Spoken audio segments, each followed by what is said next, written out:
have curtain bangs. I know. This is a bang heavy movie. I was going to talk about that. A bang heavy? Bangs heavy. They love bangs. Besides the main bangs, who else has bangs? Elsa has the Elsa. little bangs. Oh, Elsa has bangs. The sous chef. The sous chef? Who is the sous chef? I think that's Elsa. No, the sous chef is the one that was like, it was my idea to murder everyone. Oh, right. She has little like Oh. micro bangs. Oh, I thought the sous chef was the guy who.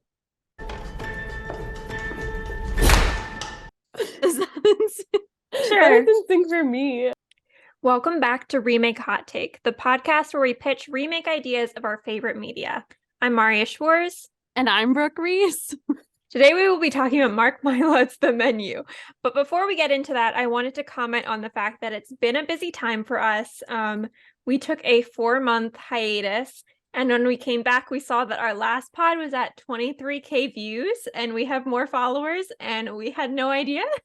And I feel like it's kind of like that thing where artists only get famous after they die. Basically what we're trying to say is that if this podcast doesn't do well, we'll fake our deaths and see you again in 4 months. But before we get into the menu, I wanted to share that we have a very special guest on the pod, Silvana Smith. Silvana Smith is a beloved friend from multiple shared educational institutions. She's the current video editor for Girls Behind the Rock show, an avid TV watcher, which sucks because we're talking about a movie, professional fan of Paramore, and occasional redhead. Silvana, thank you for being with us today. Thank you.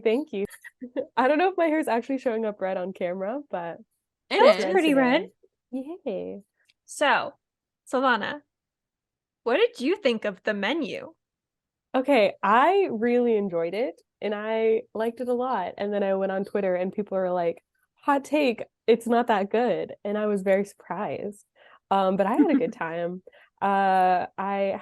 So just to give you the atmosphere of like my viewing experience, I had just watched a double feature of 2 movies and was like on a roll. I never watch movies.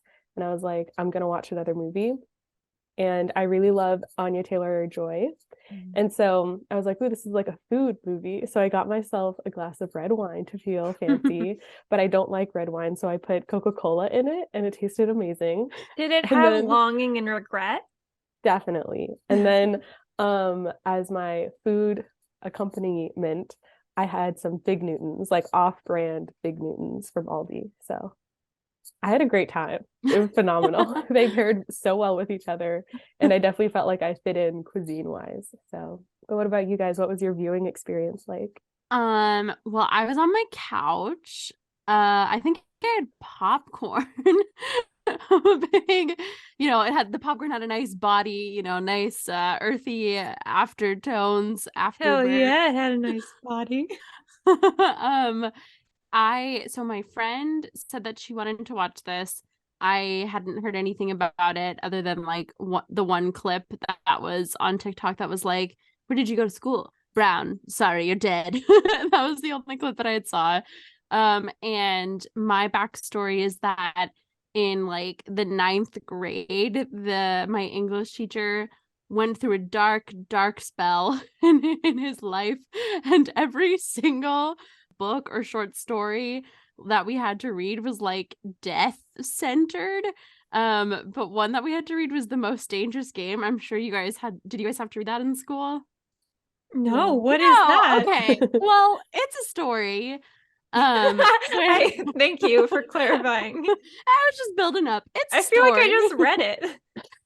And I'll give you more context later. No, it's a story that is about like essentially like an island where rich people go and they hunt people for sport. So that's been rumbling around in my head for like 10 years now, ever since I read it. So I was like, rich people, The Menu, the brown clip, and I was like, oh, we're gonna be eating rich people. I was like, oh, for sure, a cannibalism flick. Like, I am down. Like, Army Hammer or whatever, that's his name, right? I was like, should have been in this, should have cast him. But I was like, oh, we're for sure gonna be eating dead people. rich people. Hopefully they're also dead while eating them. It's not like a raw bar. But yeah, so I was like, oh, that's definitely what this plot is going to be about.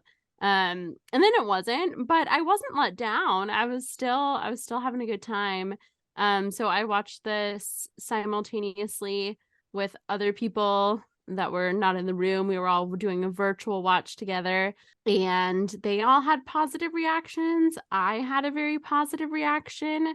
And I really enjoyed it. Honestly, like one of the first like new releases that I like really, really liked the past honestly couple years. And similar to Silvana, then I hop on Twitter, which I think we probably have a very similar William and Mary, and then also film people Twitter. And they are always negative, let me tell you guys. So I just ignore everything that they say now. I just see it and I just let it wash over me, and then I just keep on scrolling until I can get to political commentary or anti-vaxxers or any of the other positive stuff. But yeah, so my initial reaction, very positive. Thought we were going to be eating people, but we weren't. Bit of a letdown, but still had a great time. I also thought they were going to eat people eventually. See? I was disappointed by that. Personally. You wanted that? You were rooting for the cannibalism? Yes. Yeah, me too. When was the last time we had a cannibal movie? I feel recently, right? When? I can't think of any off the top of my head, except for like Silence of the Lambs. I thought those were just about like introverted lambs. Yeah, it's about like getting a school counselor to a farm and helping them branch out to other farm animals. Maybe it is just the Army Hammer stuff in the news that like makes me feel like cannibalism was like recently in the media, but I guess I can't name a movie. Wait. What about the Sebastian Stan? Yes. That I Which did one? see that movie. That is also they eat people. I don't know what you guys are talking about. No, I forget what it was called. It has that girl from Normal People. The one everyone thinks looks like Joseph Quinn. Yeah. Everyone looks like Joseph Quinn though. So many people. I didn't love the menu. I thought that the messaging was very like muddled. I just felt like we could have done better. Are you on film Twitter, Marriya? There was just a lot going on. I didn't really understand what this guy's problem was. And I don't think he knew either. Like Slowick, like, so he hated the elderly couple because they didn't know enough about his food. But then he also hated Tyler because he knew too much about his food. So I'm like, this is the fucking like Goldilocks of like the restaurant business. And I just feel like he's never happy. And I know it's supposed to be like satire and everything, but I feel like it didn't really have like a bigger purpose. It was just like everyone died because of this man's ego, which like in a time of like mass shootings and all of this stuff, I don't feel like that's particularly innovative of a bunch of people dying for a white man's ego. So it just wasn't my favorite thing. Yeah, I get that. That makes sense. But I also think like Anya Taylor-Joy's character, what was her name? Oh, Margot / Erin. I think her sort of like, you're still crazy even though you hate rich people like I do kind of attitude sort of like fit, I guess, with that sort of critique of, especially at the end where she like doesn't look at the menu and just uses it as a napkin. And she's like, that guy was crazy, even though I also hate rich people. But I don't know. I get that. I get that criticism though. And if it was also like, I hate rich people, he was like, I am killing you all because I decided that my food is only good for like a certain price point of the people who can never be satisfied. Like, open a different restaurant, like start a Five Guys. Like, if it's not for you, I just feel like he's like career counselor or murder everyone. And he chose murder everyone. I mean, I know that, like obviously it touches on like classism and, obviously like the lower class can appreciate the simple things in life. But I thought it was like more so heavy on the side of, it's not like Tyler knows too much about his work and the rich people know too little. it's more so this big theme of like death of the artist and death of his art. And it was all about like being a chef is about being an artist, and that no one appreciates like his craft anymore. Then And take that up knitting. I don't know. Try something Yeah. else. take a master class, dude. But yeah, I mean, his point is that like he felt trapped in something that he had devoted so much of his life to. Like that first kill is the like kind of apprentice who also kills himself because he like finds out that he's not that good. And but when you've put so much effort and invested so much of your life and your time and your money into something, you feel like trapped and that he had no way out.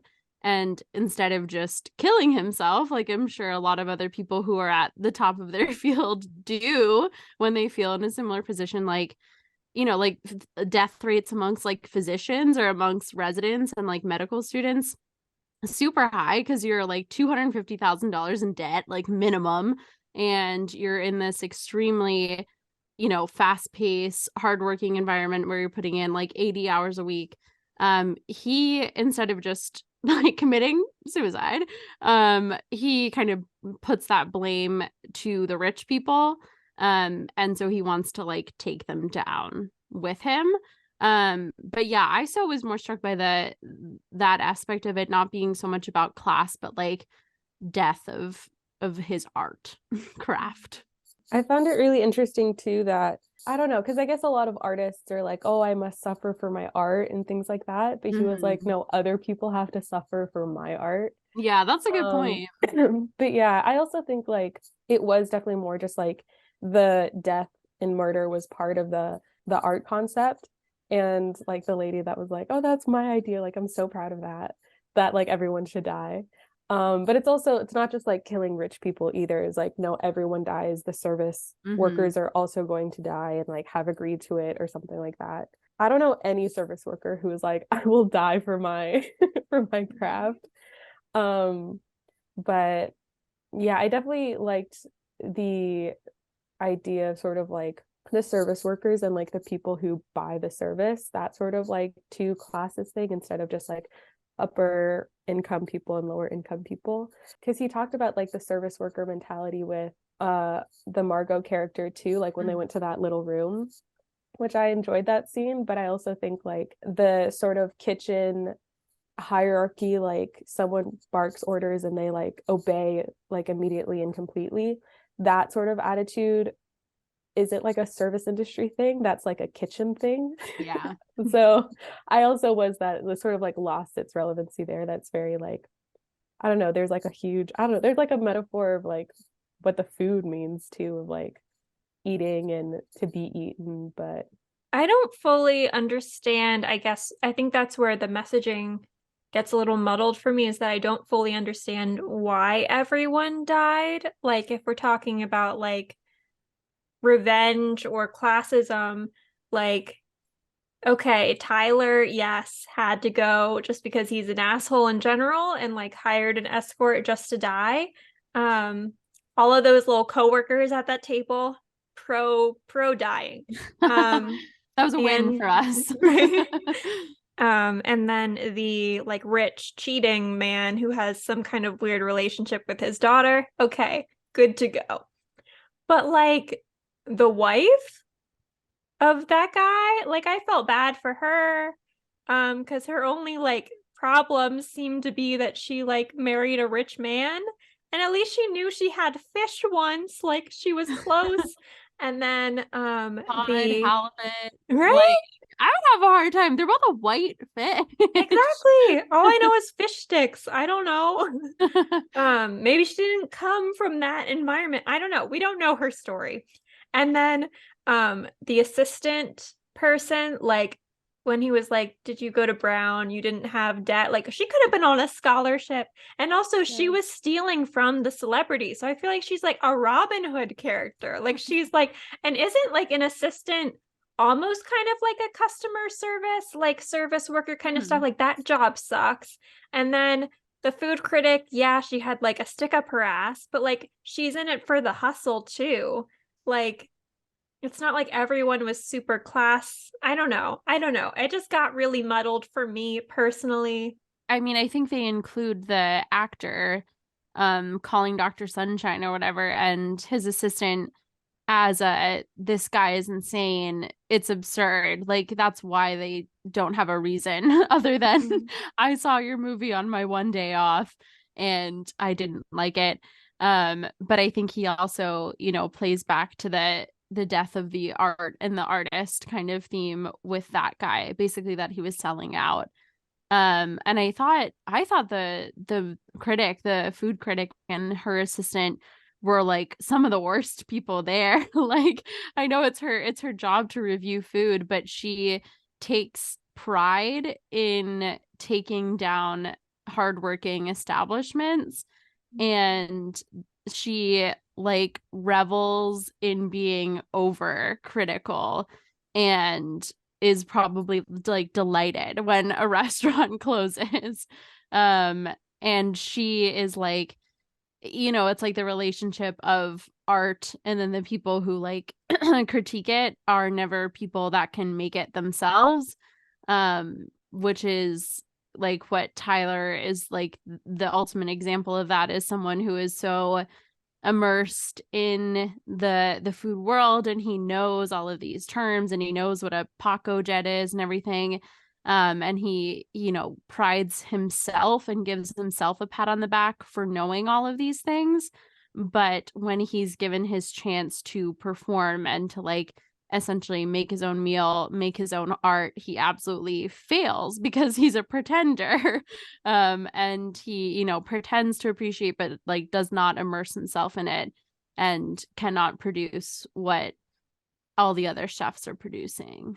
Yeah. So that's why I step away from just the like classism argument that I think is on like the surface of all of these. And it's like easy to, a tagline would be like "eat the rich" or something for this movie. But I think it's, it's a part of that. But I think for me, I much more was focused on like those other themes that I just mentioned. If that helps you like make sense of it at all, Marriya. But I can definitely see where it gets like muddled. But and I think that's what other people, the film bros, are critiquing and everything, is that it's just this like over display of fuck the rich or whatever, and that you put on this big show, but it doesn't make sense in the end because he's also extremely wealthy himself. But at least for the ones that you mentioned, for the movie reviewer, or for the movie star, the calling Dr. Sunshine and his assistant, I think that was like a purposeful, oh, this guy's like fucking crazy. Like, these other people are kind of bad. The rich wife, like, at least she is, she's also rich and doesn't pay attention to all these things, but at least the assistant were like, oh, this is, he's just insane and there's no good reason, however much, there isn't ever a good reason to murder a bunch of people, but there especially isn't for a couple of those people. So we're not on his side at any point, you know what I mean? We're on Margot's side. Yeah, I think for me, the like idea of the death of an artist thing kind of fell apart when he was talking about how, so we had the whole thing about like, oh, all of this stuff comes from like the ocean or whatever, we're eating the ocean, everything comes in its purest form. And so it's like he was really doing like everything about him is real. And then I think that fell apart for me when he's like, I'm from Iowa and now I'm from Bratislava. So like he's like putting on this like fake persona too. Like he's not like this real representing himself too. So that kind of like fell apart for me there, I guess. And then like when there's like that big explosion, like there goes your fucking biome. Like, I'm so glad we spent so long talking about how wonderful and pure nature is. You just killed it. Yeah. Well, I think that's why we have the Margot character, because she points out everything that you're just saying right now. Which is that he's, that's the themes that he thinks that he's doing, but he's lost in the sauce. He has if he wants to be critical, like his points are well taken and everything that he's saying is good points that, you know, there is a disconnect here between the purity of making food for people, of, you know, making his craft and doing beautiful things with the food that he makes, and, you know, serving food is like an act of love. But we fully agree with what Marriya's point is, that he is not executing what he is saying. He's not acting, like his actions are not lining up with what he's saying or what the themes of the like movie are saying. And that's why we have Margot's character, who comes in and she claps and she says, "You're not serving good food." Like, I haven't liked anything that you've made today. Like, everything that you've served me is on a platter of bullshit. So that's kind of where I see like exactly what you're saying, Marriya, in the character of Margot. She like hits him at it and is like, "You're nuts." Yeah, I definitely think it's interesting too that a lot of that criticism is coming from like film Twitter and stuff like that, because that sort of messaging that like this artist is insane and like he thinks he has this like really important message and like is killing people for that art concept and everything. But it's just like it's not that serious. Like feeding people like shouldn't be this whole like art thing and worshipped process or whatever. And I feel like a lot of like film directors think they're that guy when they're like, I'm making this film, it has this message that's so important to share. Meanwhile, they're like abusing the people on set and like really terrible people. # David O. Russell. I did see his movie the other day with my mom. But I don't even know who that is. Who is that? He's the director of Amsterdam that just came out, and also Silver Linings Playbook, and like I think it's like Hustle or something, American Hustle. Oh, okay. But he's notorious for being like a very abusive director towards his employees and things like that. That people are like, you shouldn't work with him, and then like a ton of celebrities worked with him after all that abuse came out. Yeah. Including Taylor Swift, which of course. But you're not a Taylor stan. So. Yeah. So I think it's interesting that like in film people are like, oh, the concept of this like art film and like the message is so important, like what I have to say is like worth like all the stuff you have to go through to like make the film, when really it's like, okay, but the film's really bad. So yeah, I have felt like that many a times when, you know, there are some films that, you know, are beautiful in ways that don't maybe necessarily translate to like plot or like storytelling. You know, they're beautiful in the cinematography or in the score and stuff like that. But yeah, there have been many a times where I will watch something that a film bro has praised and I'm like, what are you deriving joy from? Like, are you deriving joy from the fact that you know this director, this like Russian 1935 director who, you know, like is super niche and super cool? Like, are you deriving joy from the fact that you like know his name and know the cinematographer and can check this off your list? Or like, are you watching a movie to enjoy it? And, you know, there are different times and different places for those like different viewing experiences. But sometimes I'm watching something and I'm like, oh man, I don't think we're seeing eye to eye here, because the movie isn't made with love. Yeah, I was like, I'm not feeling the joy. I am feeling cold and sad after watching that film. Which, you know, sometimes that's the point. Sometimes you're supposed to feel cold and sad, but other times I'm like, oh man, just want to eat that cheeseburger. Just want to watch a movie that makes me laugh or whatever. But yeah, there's definitely a lot of like layers to that conversation and a lot of different things that it could apply to as well. But I was also like confused about his plan, because obviously he wanted this to be like his final menu and go out with a bang. But like if he hadn't left Margot alive, it's kind of like that thing like at the end of Hamlet, like who would have been around to like tell the story? So I'm like, what was the plan here? What was the original idea? What was the concept? Yeah, that's something that I thought about, especially at the final scene where she uses the menu as a napkin. because she doesn't like, it doesn't matter, even though that's like the last record of like his masterpiece or whatever. And I wanted to see it too as a viewer, because I was like, I want to know if she was supposed to be there or not, or like how she derailed how it was supposed to go versus how it went and things like that. And we like never saw what the real plan was. Yeah, it feels like to me that Margot kind of leaves and doesn't tell anyone what happened. Like, that's what it feels like to me. She just like gets on that boat. She's like, oh, what a good cheeseburger. Like, that was kind of traumatic, but she's probably seen worse. She comes back to her roommate and it's just like, I was out for the weekend. She's like, oh, like I gave it 4 stars on Yelp. Yeah. And doesn't tell anyone. But yeah, I wonder if he had like a blog post ready to go, or some form of kind of like a suicide note, you would think of something that large on that scale. But I was also wondering, like, what does the normal service consist of? Because, like, if I was that elderly couple that are like the regulars, like, is there usually this drunk woman? Like with elder abuse, like does that happen every night? Like does the scissors in the thigh thing, like at what point do you think like maybe something's off tonight? They were like, oh, they're spicing it up this time. Yeah, I guess they were just so used to being like out of it and not paying attention to anything that they were like, okay, I guess this is what's happening tonight.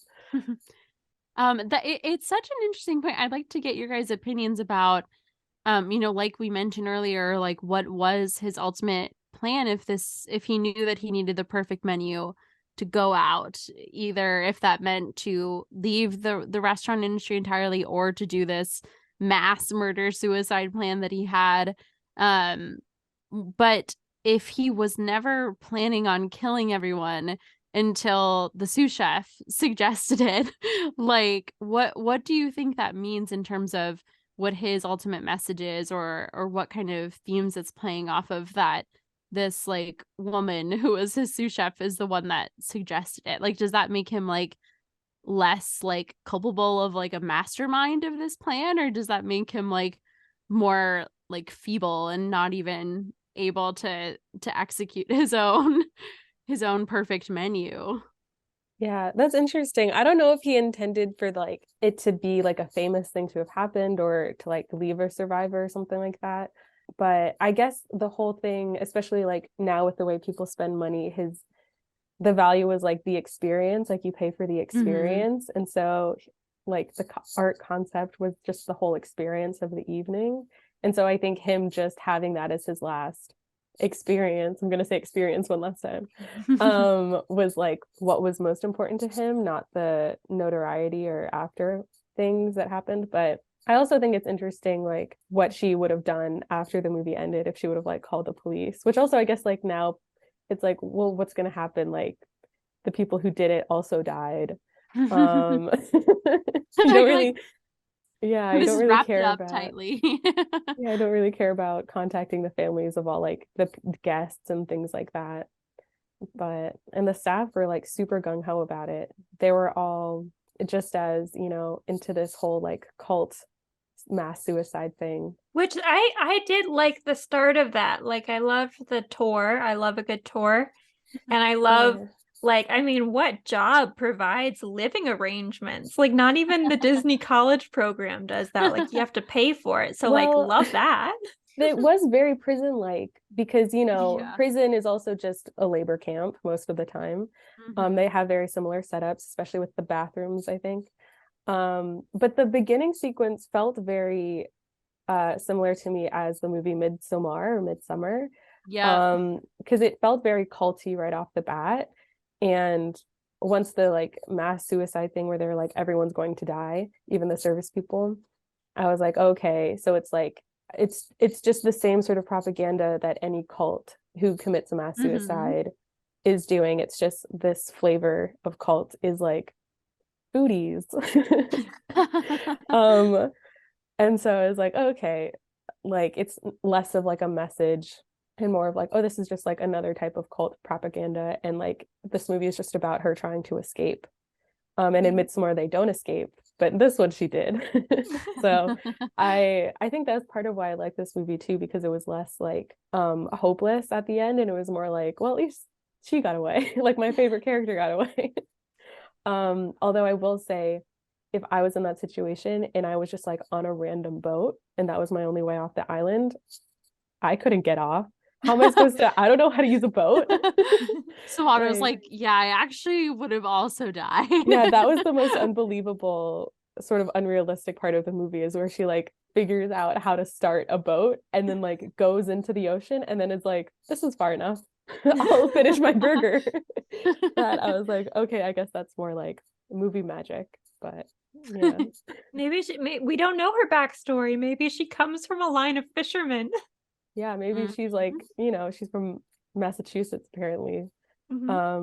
Maybe she, you know, was at the harbor. Lobster fishing. Yeah. And she's like, I wonder when this is gonna come in handy. There we go. One small little like nitty-gritty detail. Why was Tyler taking pictures of the food if he knew he wasn't going to get out of there? Oh, I was thinking he was like posting to social media Ooh. immediately, or maybe they didn't have signal. Maybe he's also just dumb. I don't know. Yeah, I mean, I thought it kind of just played into his whole thing of obsession with no real substance to him, that he well, I mean, that's the big question too, right? Is why would he agree to go? Like, that's more my big question is, you know, what were they trying to say with that big twist that Tyler has known all along, that yeah, of course it's shitty that he hired a prostitute that he knew was going to die, but it's even weirder that he knew he was going to die and he was like, absolutely, sign me up. So I thought that was really interesting. It is definitely like, I think a big part of the film was just like, a lot of things are under the guise of like, oh, you're going to a formal dinner, or like, because they're like rules and everything feels proper, that it's not, that it's like a normal thing and things like that, but it's really just like very, very sinister and very inhumane and everything. Like they're still murdering people. Like just because you have flair while you murder people doesn't make it any less barbaric. Yeah. But yeah, the one thing that was interesting to me was because like I think a lot of films will like have the message of like, oh, young people are so like media obsessed, like social media, they just do things so that they can post about it and stuff like this. But this is very much like they're doing this and like not posting about it. They're not doing it in front of like an audience or whatever, and everyone's gonna die at the end. Like they're doing it for the experience. They're not doing it for the reputation or like for some audience or social media or anything like that. I just wanted to say that personally, out of all of the 2022 films that end with the only redeeming characters safe and away from an island explosion, I prefer Glass Onion. Yeah. I had just watched Glass Onion for the first time like right before this, and I was like, oh my God, I was like, what's with these little rich people island retreats this year? Yeah, honestly, I think it's just the White Lotus effect of like, they're like, wow, a bunch of rich people on a boat go to an island, people die. Perfect. Just turn that, Like, eat everything fish that's up. produced has that main concept, which is also, I guess, the concept of the TV show Survivor as well, because Mike White was on Survivor before he made White Lotus. Oh, wow. But Do we think it's yeah. all part of like one multiverse? Yeah. Like all Like, these islands are there's- like, it's a little archipelago. Or Yeah, and Well- like slowly, like every month, more rich people die. Yeah, like the explosion of the Glass Onion, and then this one they like look over and they're like, oh my God, this one explodes. They're like, what's happening? Yeah, I do think a lot of times just like the industry will go through trends of like certain types of films, and it's all like chosen by like the same sort of like group of executives in Hollywood, and they're just like, this is the flavor of the week, let's make a ton of these types of movies. Like they used to make a lot of movies about women in their 30s finding love, and they work at magazines in New York. And, but that's over with, and now it's just rich people on islands dying. So we have the Taco Tuesday meal, and with all of these like kind of bad memories-ish like printed on tortillas, what would be printed on your tortilla? Oh my God, I have one. So I have a deep-seated fear of wearing like skirts or dresses that are even like mildly short. Like I'm talking like anything even at knee length or above knee length without like leggings underneath them. Because one time I was all dressed up for like it was either like a school like recital or like function or something. Anyways, I was dressed up for school. This was in high school. I think it was like junior year, and I had on this dress and it was like poofy, and I was running late and I had my backpack on. I put my backpack on, ran in, walked the entire length of the school, walked the whole first floor, up the stairs, second floor to my locker with the ass cheeks just out. The backpack had lifted it up into the perfect position where the dress was no longer covering any part of my backside. And I had underwear on that said fries before guys. And it had a picture of a little fries right across the butt. Like, thankfully, most people are already in class because I was running late, so they were in homeroom. But my male teacher comes running up to me, and my friend was like down at the other end of the hall. They witnessed the butt cheeks first. They were sprinting to get to me. They were like, oh my God. And I was like, I look over. But my male teacher, who was like my business advisor for like a club, came up to me and was like, hey, Brooke, you might want to adjust your dress. And I was like, what? And then but the friend that was sprinting managed to get there. And you know, the situation was sorted, but In that moment, it was guys before fries. in that moment it was. And I threw those underwear out because the memories associated with them, they could no longer be in my closet.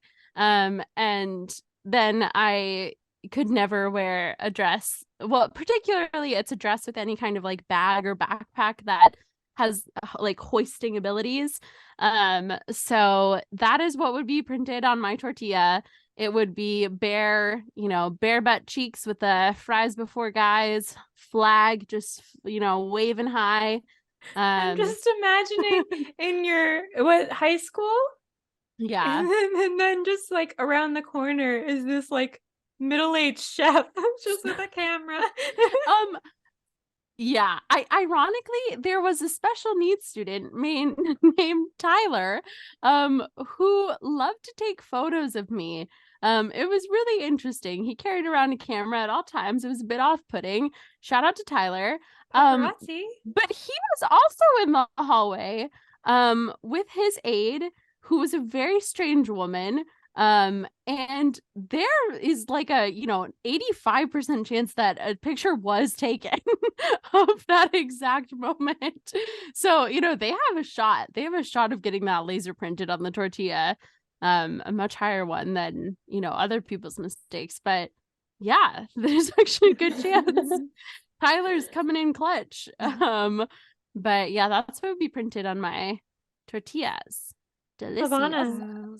Yeah, I definitely that was, I feel like, a lesson every girl who wore a skirt learned in high school, that like your backpack will make your skirt or dress right up in the back. Oh, brutal. Because I would always only use one strap, so it wasn't resting on my backside to avoid that. But then, sometimes the wind comes and it just lifts any skirt up, and it's just Marilyn Monroe. Yeah, the risk is just too high after a while. Silvana, what would be printed on your tortilla? I was trying to think, and I really don't know, because I feel like I block a lot of those memories out. But just blank tortillas, and it would say Silvana's repressed memories. Yeah. But yeah, because it's for the characters, there's something they were ashamed of, or their deep dark secret, right?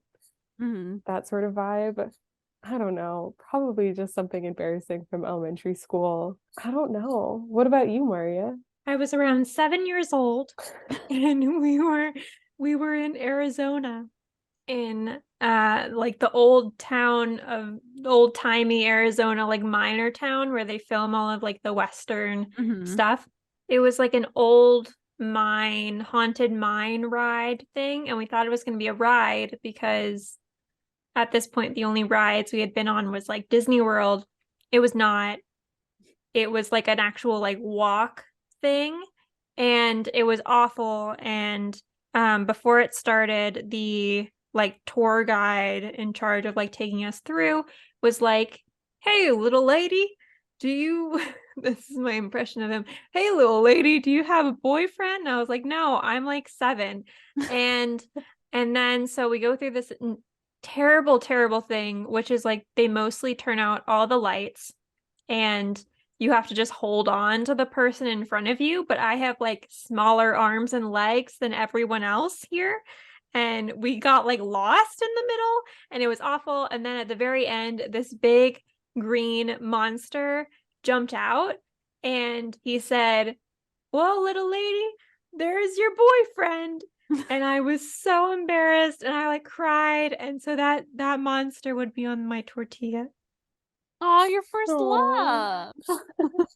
Brooke, I will flip your skirt. You don't have to. The Oh. backpack did it already. I feel like, I don't know, I feel like adults get too comfortable with making fun of like really small children and being like, "Oh, is that your boyfriend? Is that your girlfriend?" Like, they're kids. Awful.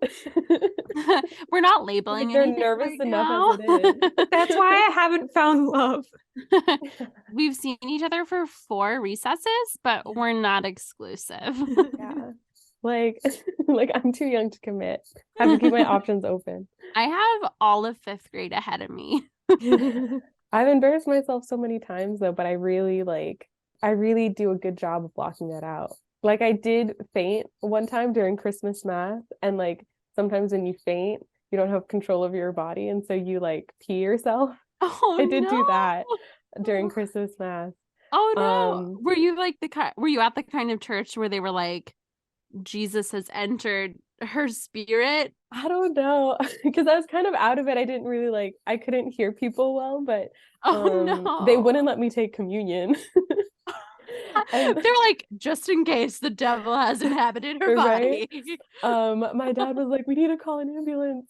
But I was like, "No one is allowed to look at me. Don't call an ambulance. Like, I just need to sit and have no one look at me for a while." Oh no. And I could feel that I had peed myself like a little bit, but like, so I just stayed sitting so that no one would see it. And then like when I stood up, I just didn't look back. I was like, I can't deal with that situation. Yeah. Because I'm not even gonna, what's done is done.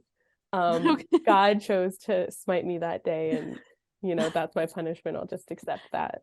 But I don't know. So your tortilla would be like a slightly moist pew seat. Yeah, honestly. Yeah. Okay. Also, what reminded me of that story, I don't know if you can tell, but there's a picture frame in the background of the Pope. And so I was like, oh yeah, that's a memory I have. The only Was picture he frame in the there? background. He's right next to Halsey too. I don't know if that gives you any context to my Was decor, he? but Were they both there? Were the they Pope present? and Halsey were in attendance of mass. Yes, I would that's be very embarrassed correct. too. So in the first time in RHT history, of like what, 5 episodes, Brooke and I have like the same pitch. Brooke, I'll let you start, and then I will build off of and give my other pitch. Okay, so the pitch here to the executives that are going to fund our movie remake of this lovely film. I thought it was kind of an obvious one. Maybe that's why Marriya and I, being of the same generation, automatically went for it. But I just think the whole movie would have been a little bit better if we had seen more of the rat under this chef's hat. Okay. Silvana's on track. I agree. She knows where this is going. So yeah, that was going to be my simple remake. Was just like, I went into this with a vision, and I was just a little bit confused when we had no shots of little Remy underneath there. And I think if he was more present, physically, spiritually, emotionally in this film, none of this would have happened. Like, absolutely none of it. Remy cooks from the heart, if nothing else. and he would have never been a part of the murder-suicide. He would have just yanked his hair right out of the way as soon as he started drawing up plans. I went a completely different direction. You thought he was going to be like the perpetrator of violence? Yes. Remy would never, Marriya. Everything is the same, except instead of Hawthorne, it's called Gastos. And the beginning is all the same with some key changes, like Sloic is named Linguini, and he has a huge hat.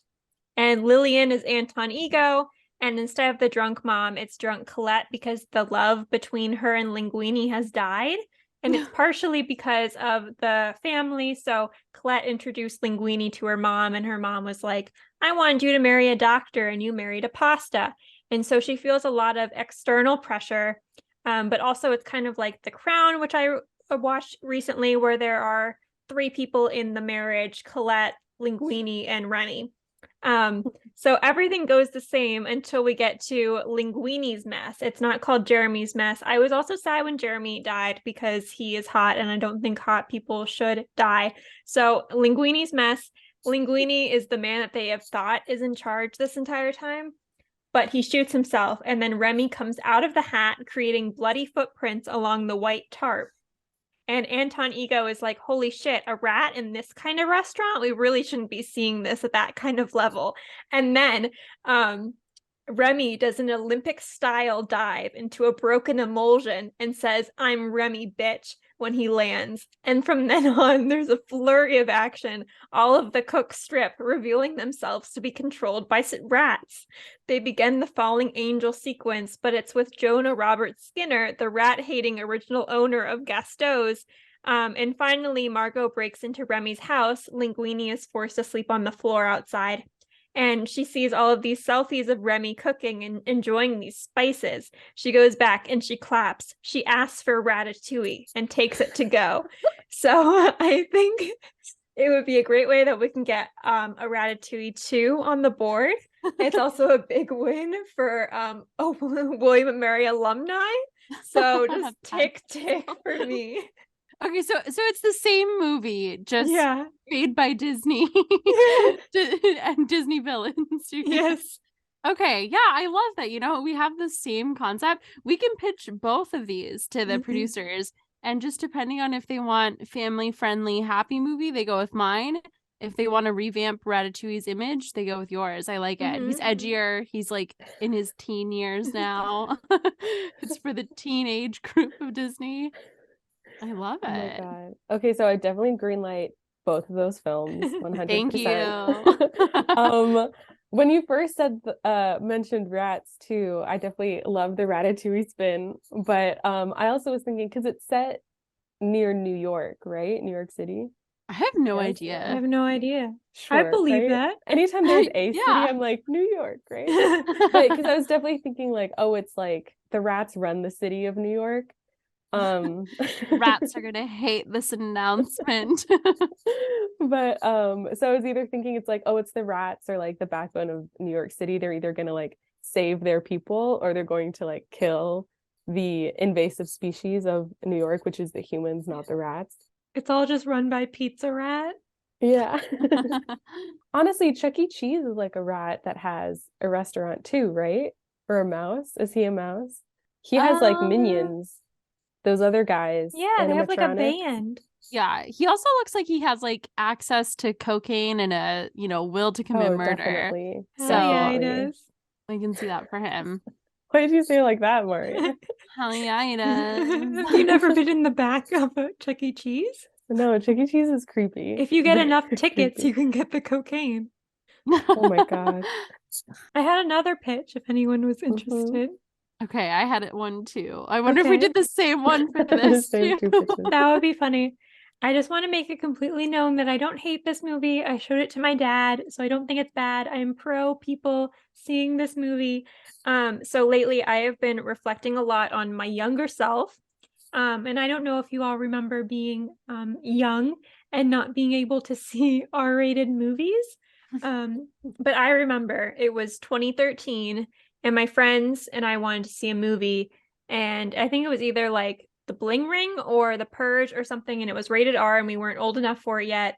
But I was a goody two shoes, and I was not going to buy a ticket to another movie and then go into another movie theater. That was not something I was willing to do for my reputation, for my morals.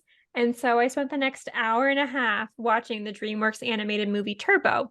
So if you can't get into a rated R movie, I think you should still be able to see this movie. So if you're like me and you don't feel comfortable breaking into a movie, I think they should make an equivalent of the menu for a younger audience called the kids menu.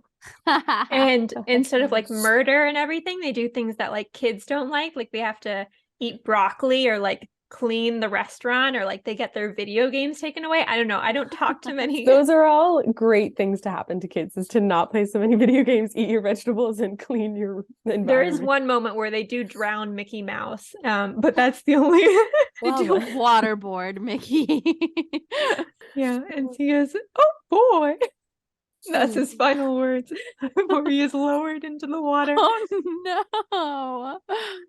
Well, I love that too. Thank you. I personally cannot relate to the R-rated thing because my dad took me to like R-rated movies as soon as I was like 4 years old. As soon as I had a concept of the human language, he was like, we're taking her to see the most disturbing things anyone has ever witnessed. I think he took me to like Apocalypto, which is a extremely like gory movie where many people are beheaded, and it's like an Aztec, like American, like classic where they like rip people's hearts out.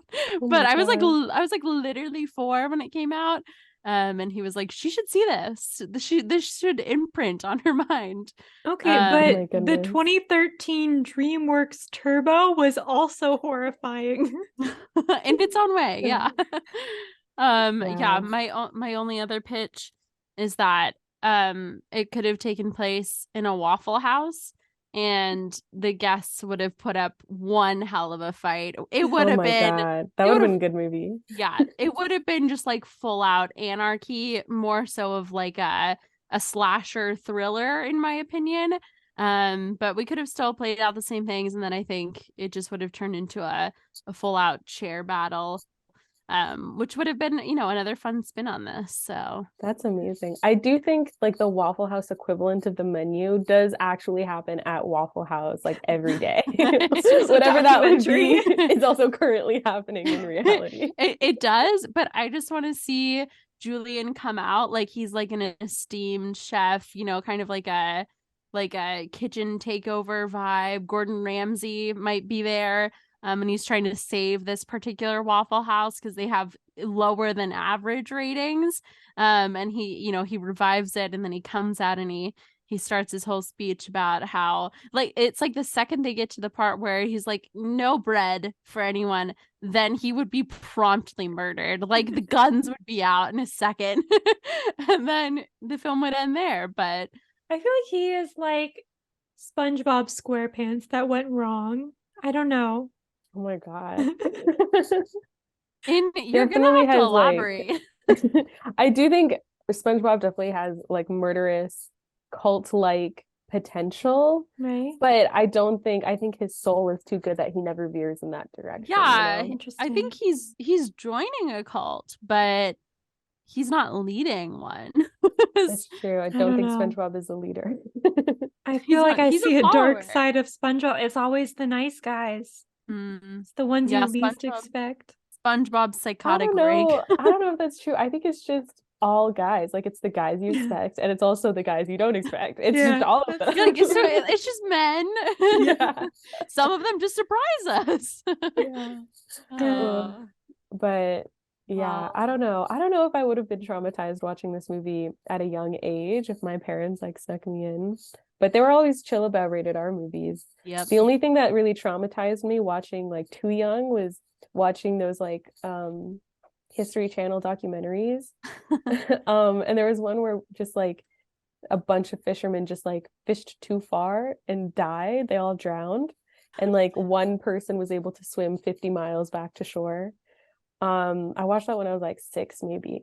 And I am terrified of the water and boats and drowning.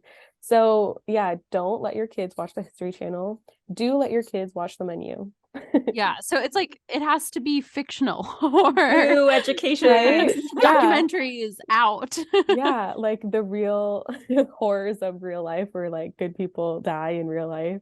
Way more Yeah. terrifying than like, ooh, spooky, sad, mean chef. Spooky rich people. Yeah. I don't know. For me, I think I was traumatized a lot by, I don't know if it was either Willy Wonka, the Charlie and the Chocolate Factory, I can see or that. Yep. the blueberry. The blueberry. Did not like the blueberry at all.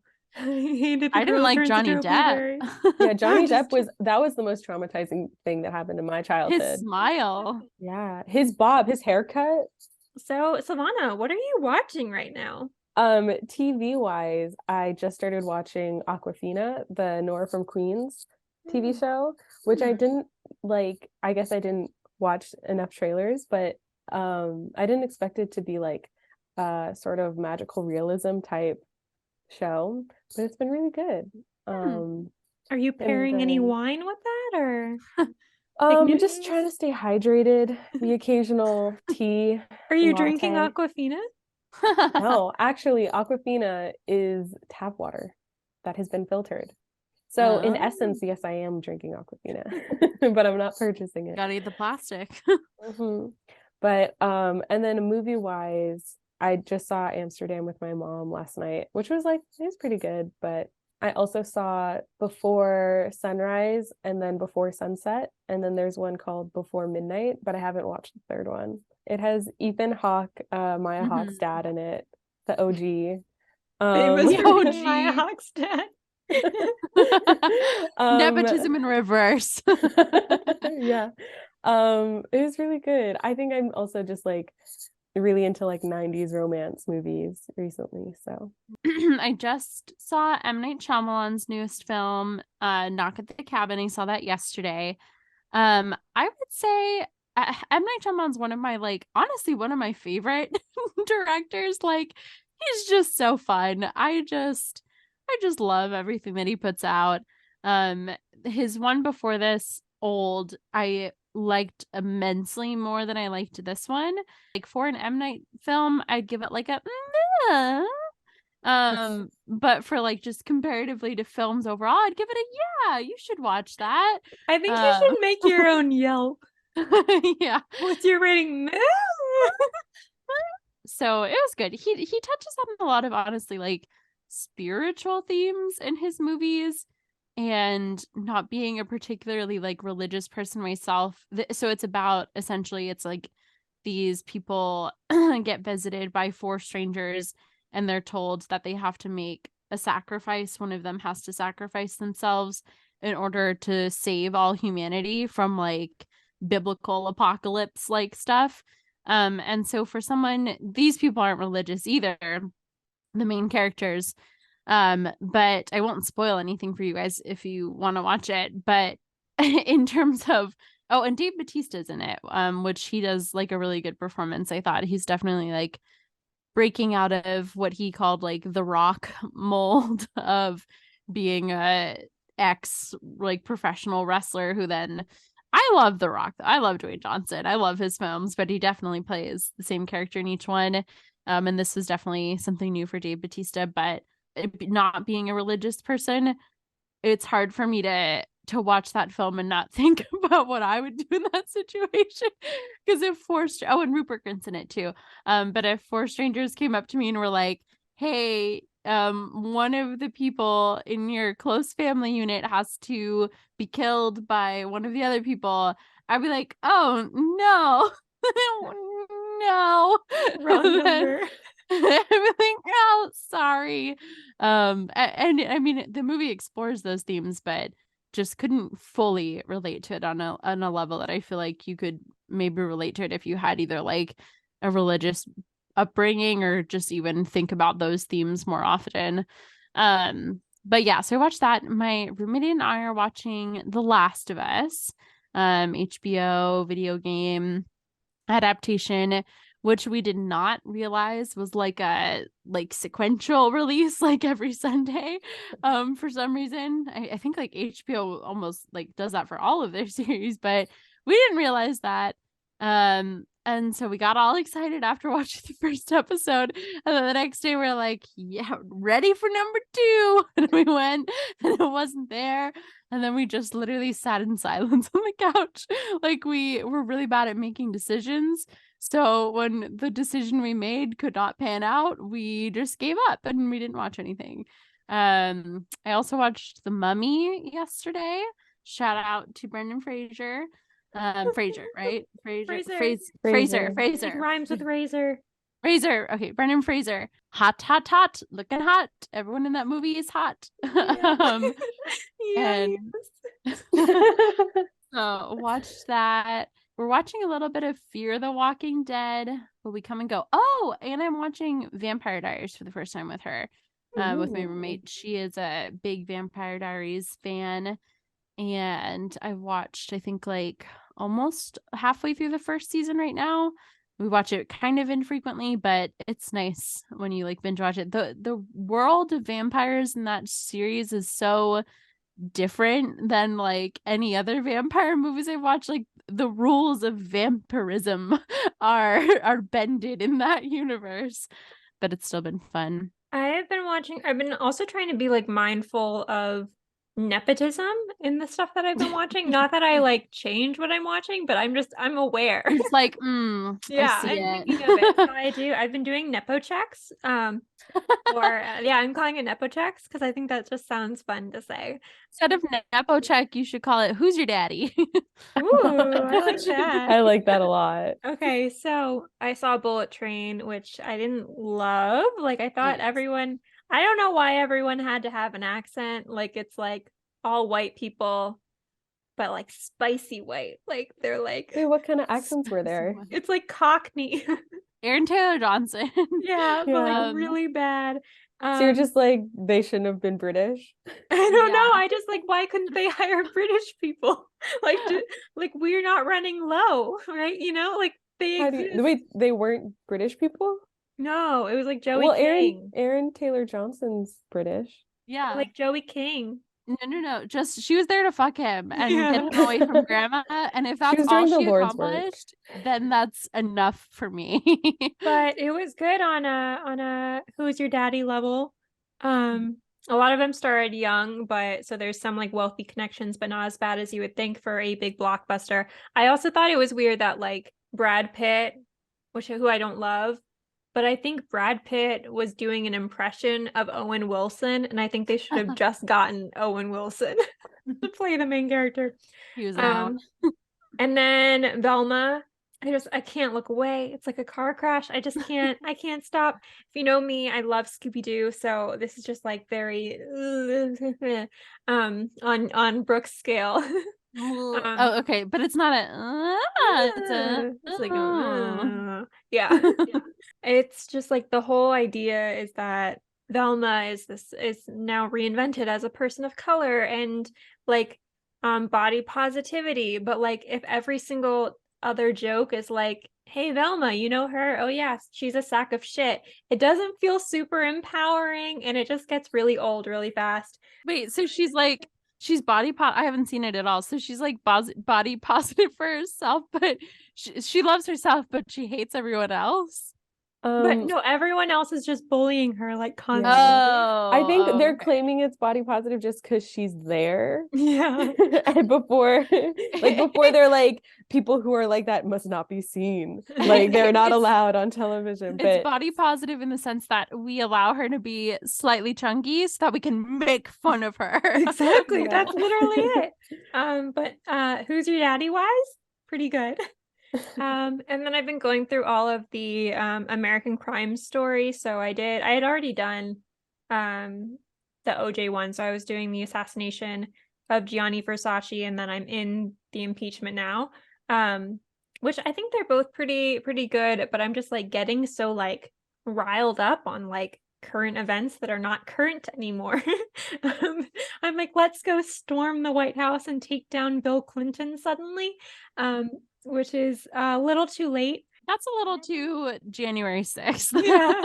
Nepo wise, Gianni Versace is pretty good. It's always nice to see Darren Criss, a Star Kid member, making it Aw. big in the world.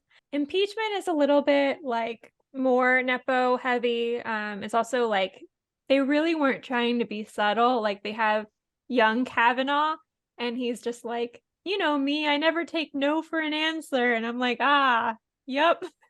That's right. But yeah, so on a Nepo level, Beanie Feldstein was her mom's a costume designer and fashion stylist. Her dad's was the tour accountant for Guns N' Roses, so there's some kind of Nepo there. Edie Falco, who plays Hillary Clinton, was the daughter of an actress and a jazz drummer. And her Ooh. uncle is a novelist. So we have some Nepo there. If anyone was wondering, that's also the menu. If the whole idea is like eat the rich, we have a lot of Nepo in here. Like Rafe Fiennes. I think it's Rafe Fiennes. Yeah, I had to Rafe Google how to Fiennes. say his Also, name. I always said Ralph, but apparently Yep. a type of British way to say Ralph is Rafe. And I know a girl who's dating a British guy named Rafe, and I thought that was insane. I was like, you're an insane person. Why did your parents do that? But his name's Ralph. It's just a normal name. It's just they pronounce it Rafe. Was he in the menu? He was in the menu. He actually also played Voldemort in Harry Potter. Oh my God. He has some like photography stuff. Like his parents, I think, were photographers. So he has some kind of connections there. And then Nicholas Holt's grand aunt was this big stage and film actress. And Oh. Judith Light, who plays the rich wife lady, is the daughter of a model. So there are your Wow. who's your daddy and That's mommy crazy. facts. I love naming that section, Who's Your Daddy? Amazing idea. But yeah, I didn't know that about Edie Falco because I feel like Mhm. she's such like an established actor now that she has like her babies have Nepo baby potential. Mhm. But also yeah, Beanie Feldstein is what's his face's half sister, Mhm. half stepsister. So I think You that's the know. big draw, not necessarily her parents. But But I feel like they got them in, right? yeah, Together. probably. The same way they got him in, they were like, let's do her too, 2 for 1 or something. Might as well. Yeah, man. I feel like that's just like anybody in the industry. It's like some sort of creative stuff is like usually what their parents do. Well, thank you for joining us, Silvana. Thank you. Any last thoughts? I had thoughts earlier, but they've left me now, so. That's okay. Oh, I did watch Velma in a way where I was taking a nap at my friend's house and she was playing Velma while she like did work.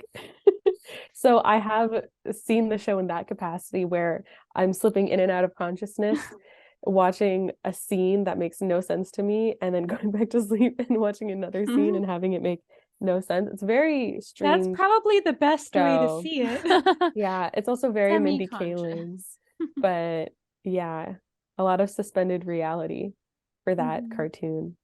But I mean, you still get the same punchline, so. Thank you so much for coming and talking about the menu.